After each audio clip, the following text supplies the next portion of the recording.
Welcome to the Shipping Podcast, where you meet interesting maritime professionals sharing their passion for the shipping industry and their everyday job. I am your host. My name is Lena Gothberg.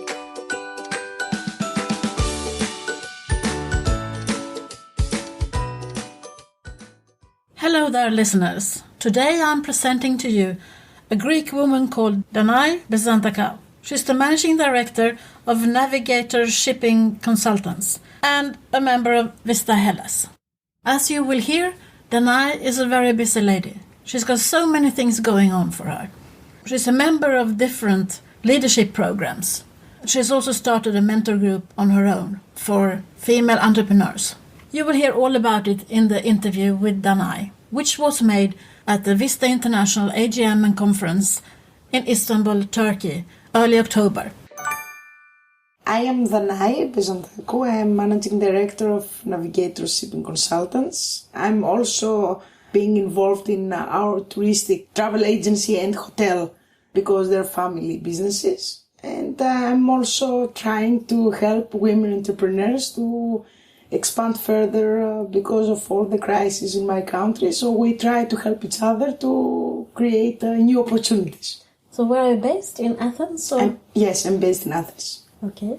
And the shipping consultancy, what do you do there? We represent port agencies and towing companies all over the world. But in general, we're also helping other kind of companies to get in touch with the Greek shipping community. And we're also organizing a Greek shipping conference every November, every year, the last 15 years, because we try our forum to be a meeting point, people from many countries and from different sectors, in order to discuss about the future of shipping. So what's the theme for this year's conference? Before about 5-6 years, we have decided not to have a specific theme because we have people coming from several sectors, as I told you before. So we are having 3 panels. One is a little bit innovative. It's called the Ambassadors Panel. We invite ambassadors from several countries, presenting their countries.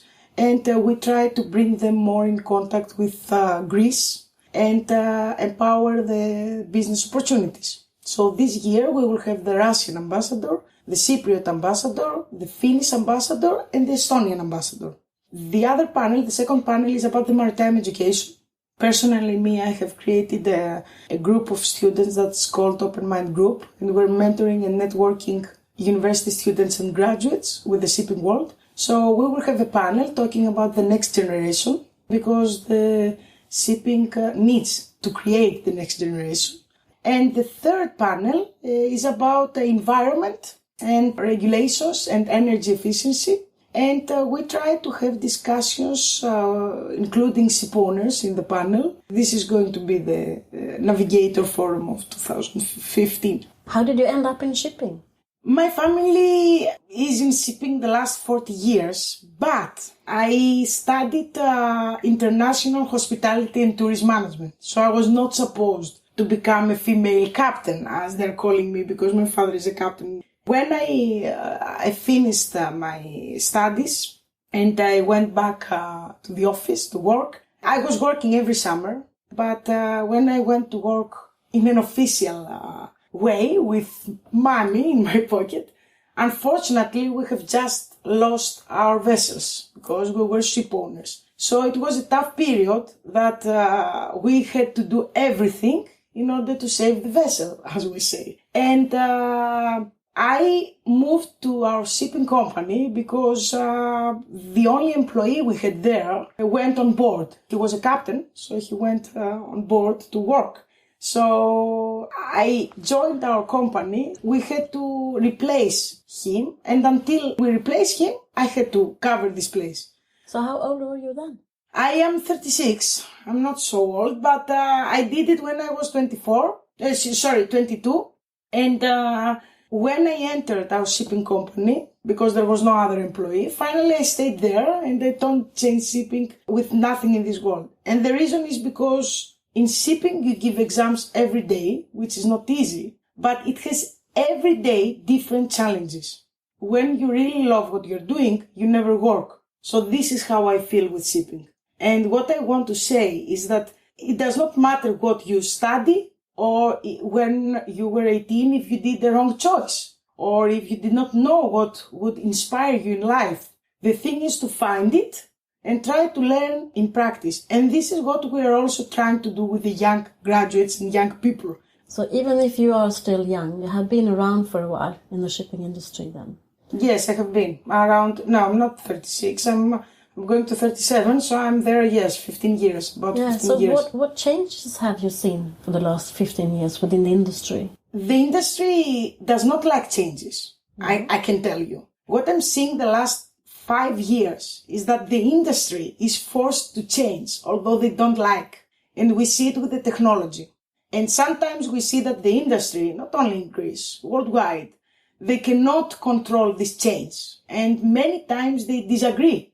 And they say it openly. But unfortunately, they cannot follow because the changes are changes. What I can say is that I have not seen so many changes. What I can say is that we will all see many changes the next decade. Why? Because the next generation is coming. Because what I see in Greece is, in Greece we have about 1,000 shipping companies managing more than 4,000 vessels. And as I am dealing with the majority of the Greek ship owners or the Greek-based shipping companies, because there are some shipping companies in Greece that they're not Greek, what I'm seeing is that most of these companies are being managed by people between 65 to 80 years old. And it means that these people, of course, we don't want them to die. Of course, we want them there. But we see that because of the technology, the system is saying to them slowly goodbye. It's not like the old times that they could see what's going on. Now they don't. They cannot. I mean, you must be replaced, even if you like it or not. And we see it in Greece, that they want to be replaced. They want to relax. I mean, they're working very hard, and to work in shipping, it's a very hard job. The thing is that we will see the next generation coming, which is about 30 to 45, and it's not going to be easy, because the new generation has not learned in working on board, has learned in working with laptops. And shipping is not laptop. It needs to go on the vessel and to see what's going on. So it's a mystery around how this change will come. And I'm curious to see, but we have not seen a big change yet. Now it's coming. When you see that generation 30 to 45 coming in, are there more women there? No. Unfortunately, I don't see many women. I see women in cases like mine, because we're 4 daughters, so there is no son to continue. I have also met a great Chinese next generation that is a lady, a great lady, young lady like me, continuing a big shipping company, belonged to her father, Chinese, based in New York. And when I went to ask her, it's great that I see a woman, but how you are here? She said to me, we're 5 daughters. So she also gave me, I wanted to listen something different. But, of course, there are women that they want to be more involved. And I think that, from my experience, from the mentoring network that I have created in Greece, because we have mentored 60 women entrepreneurs in 3 years. So I have, let's say, some statistics. If you create the right environment for the women, they can create miracles. The women are very much afraid of thinking big. But if you create the environment, they can go to the sky. Many men are asking me, how you, the women, are so active lately and what happened. And of course, okay, as a joke, I'm telling them that we don't know if Lehman Brothers were Lehman Sisters, what would have happened. But beside the joke, I'm just telling them that 50% of the planet is women. So we must take advantage of them. And because now there is a big crisis in my country, I'm seeing every day that if we take advantage of the women that do not work, but they want to work, the financial situation would become better. Because the women are multitaskers and they are peacemakers. And when they risk only if they will have profit. They don't risk easily. And when you see the characteristics of a man, of a businessman and a businesswoman, they're completely different. So if the men take advantage of the women's characteristics and the opposite, we can create the best business plan. And this is what our planet needs now in order to face this huge financial crisis, which is in many countries. Can you talk a little bit about your entrepreneurship and all of that? The female entrepreneur. Yes, before 4 years, I was very lucky to participate in Hillary Clinton's program for women leadership among 100 women from 92 countries. So when I went back to Greece, two things were missing for me as a young woman. One was that the previous generation is not passing the experience to the next generation, which is very important. And the other thing is that the women did not know how to sell ourselves. I mean, just a simple thing, to give our car to each other. I mean, I had many friends of mine that I did not know what they're doing in their jobs. And the same for me. We were talking about everything. Kids, husbands, problems, but not for what we're doing. So when I discussed with many people what we can do, many people from abroad told me, Danae, what you are saying, it can be solved by mentoring. And this is where I started I4U, the Greek mentoring network. And then I started talking to universities and conferences. And then I was chosen to be a European Young Leader in 2014. And this year I was chosen by World Economic Forum to be the Young Global Leader for Greece the next 6 years. And I am happy to see that the more I get stronger, I help also other people. Like I was helped by a great family. It's very important because in Greece we have the family connections and it's great to have good friends and to be surrounded by people that they have the same mission with you. This is what I do every day in my life. And I believe that once there is a will, there is a way, and that every day will not come again. So there is no reason to lose time and being miserable. I mean, I hear many people saying, I don't like this, I don't like, change it. And through entrepreneurship, you help people becoming better because you create. An entrepreneur, first of all, is making true what he or she was dreaming. If you believe in what you're doing, and this is what I say to many women and men, of course, because I speak with many people, and the people need hope, they need to have positive people around them.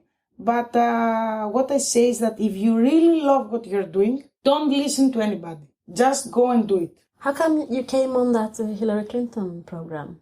There are some programs that they are being funded by the State Department.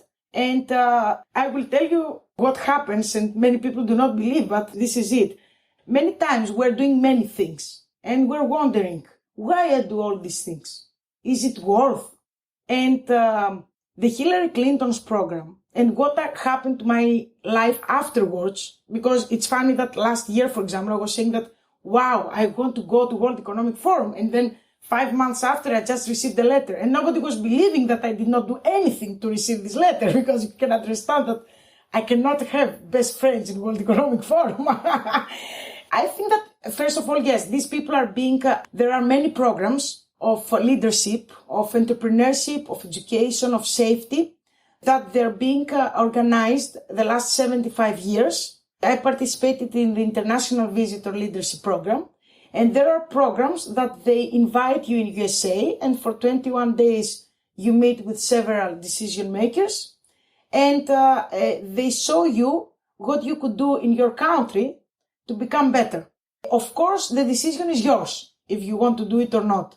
The good thing is that they show you this way of doing it without feeling that you must be USA to do it. It can happen in a small country or a big country. Yes, they inspire you, but they don't inspire you so much in order to go back to your country and believe that you cannot do anything. And the embassy of each country chooses the people for these programs, but you must not do any application. They must choose you. So they're monitoring people from all over the world. I had a great lady from Sweden working at the Ministry of Development that time, and she has created great projects with women.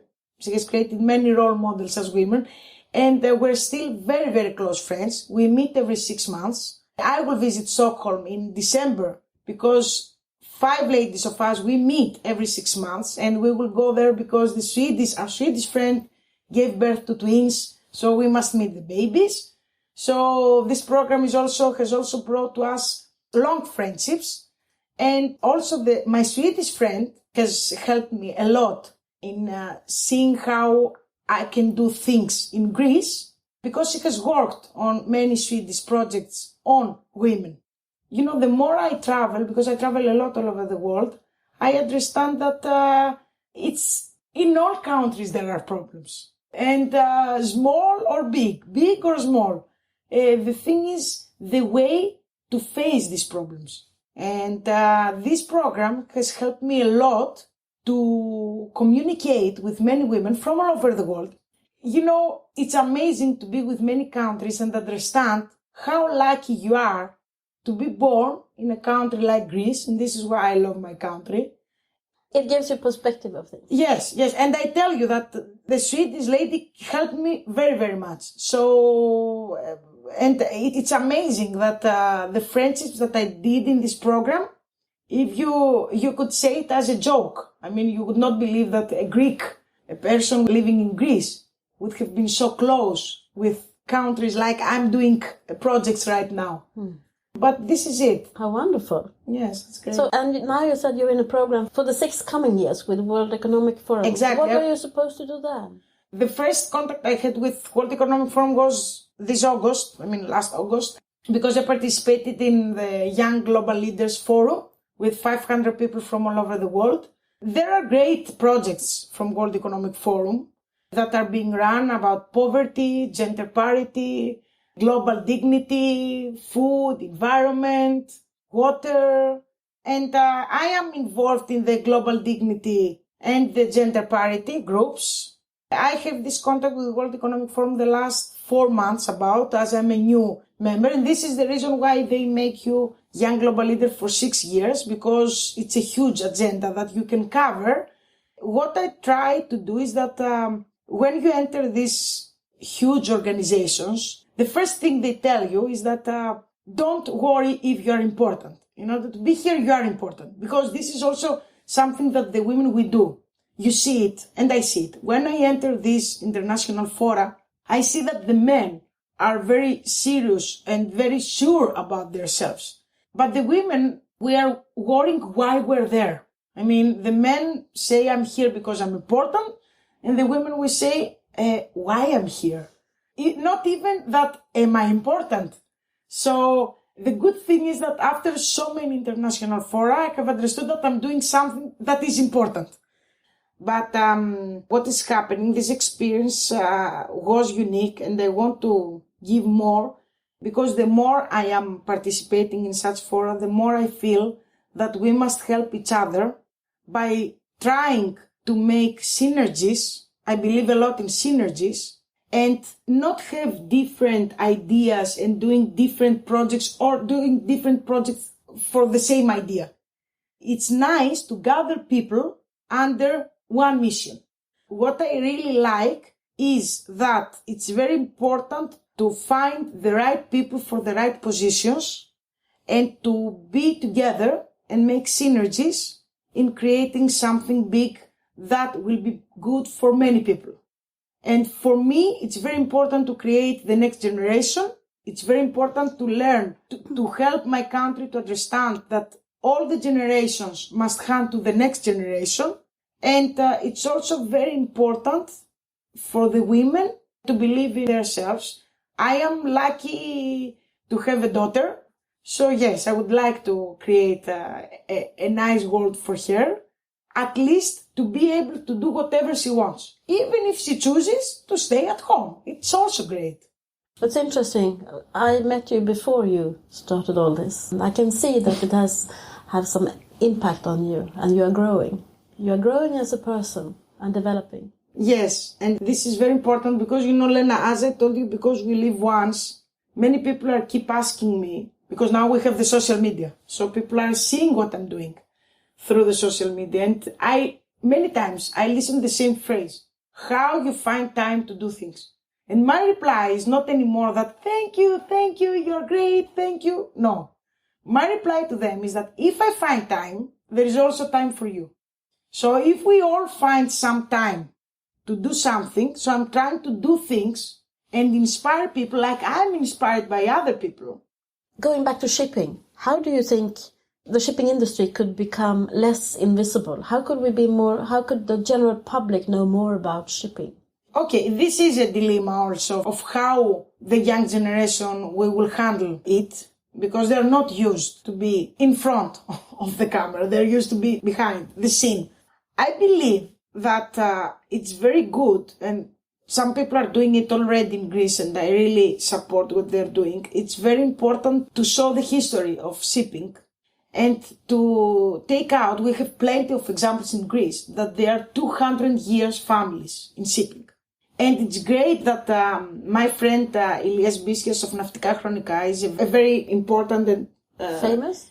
It's one of the most important shipping magazines in Greece. Of course, we have many others. I mean, El Navi, Navs, and many others. But Hellenic Shipping News as a website.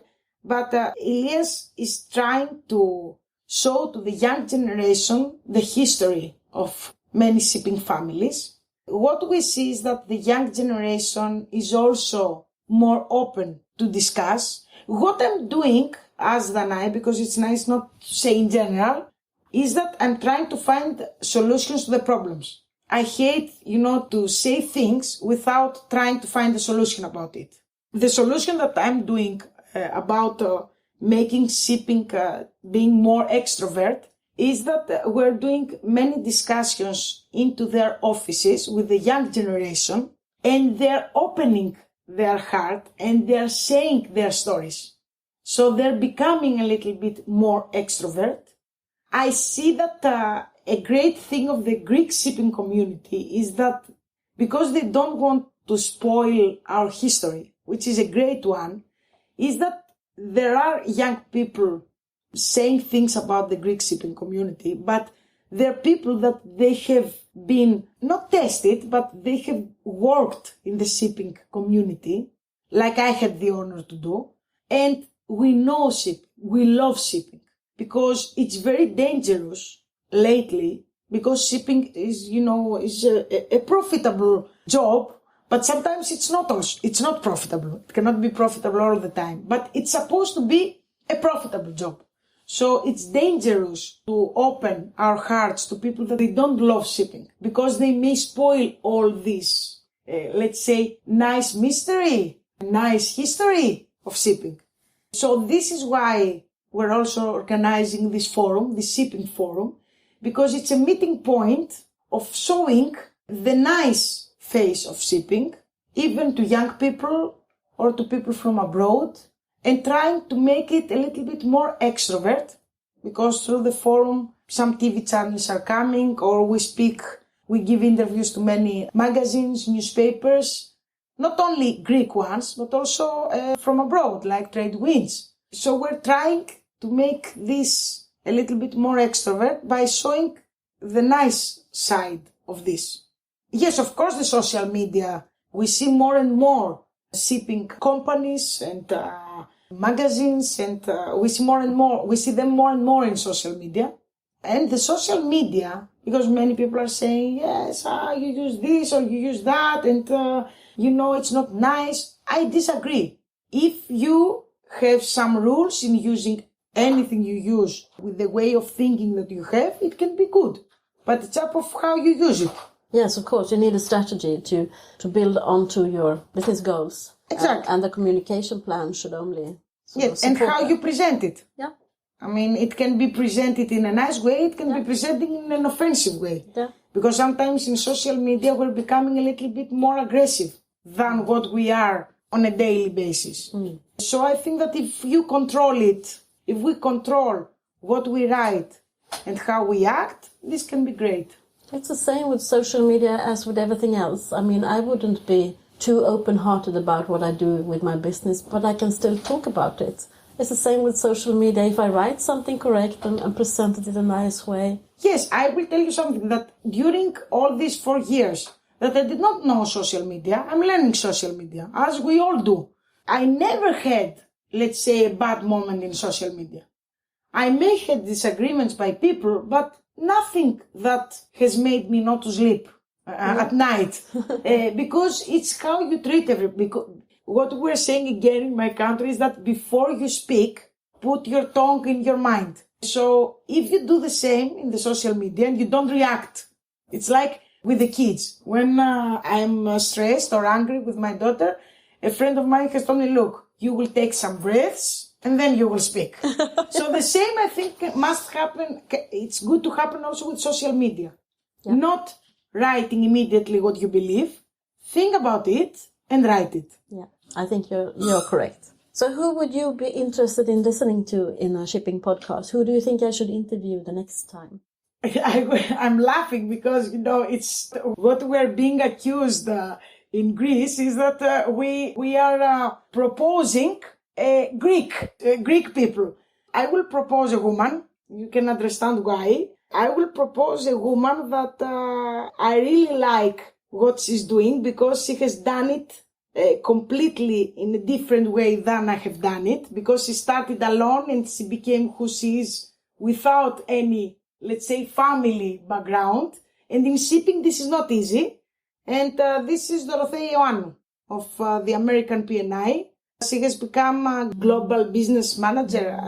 Just not to say something wrong about the American P&I. She's the only woman in the board, and she has succeeded everything alone, which is not easy. So I will try and fix that then. Okay.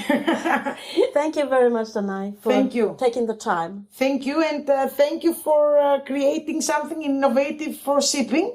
And I wish you good luck. And I think that if you do it the right way, it will definitely succeed. Thank you very much. Thank you. Thank you. Bye. I think it's so interesting to hear the different views of people in different countries. During Christmas and New Year's this year, I have focused on the women, that is, shipping business women. There are some similarities between what they're talking about. They all talk about the importance of trade.